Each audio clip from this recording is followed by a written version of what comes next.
ஆழ்வாரே அதை தான் சொல்கிறார், கற்பார் இராம விரானையல்லால் மற்றும் கற்பரோ.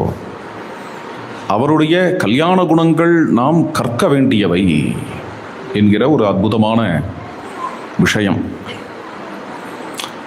அது மிஸ் ஆகிடும். நம்ம என்ன நினைப்போம் அப்படின்னா, பிரபு அவர் சர்வேஸ்வரன் சர்வசக்தன், அவர் ஏதாவது தர்மத்தில் இருந்தாலுமே என்ன தோணி போயிடும்னா, அவருக்கெல்லாம் சாத்தியம் என்ன, அவர் ஈஸ்வரனாக இருக்கிறதுனால சாத்தியம். நம்மள மாதிரி ஜீவகோட்டிகளுக்கெல்லாம் இதெல்லாம் சாத்தியமே இல்லை, நம்மளால் தர்மத்திலலாம் இருக்க முடியாது அப்படின்னு தோணி போயிடும்.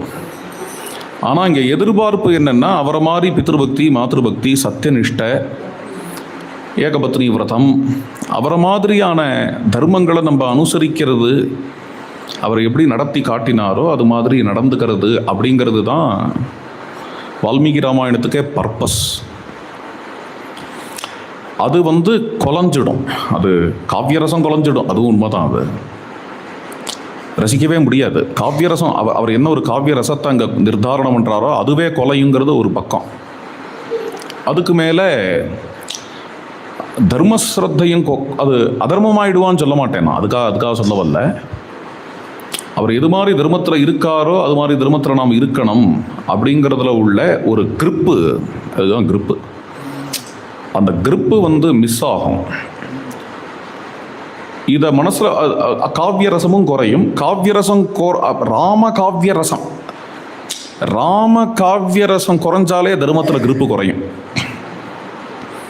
என்னும் பொழுது, இது சும்மா சொல்லிட்டு இருக்க எதுவும் விஷயம் இல்லைன்னா அதை சொல்லிட்டு இருக்கலாம் சும்மா.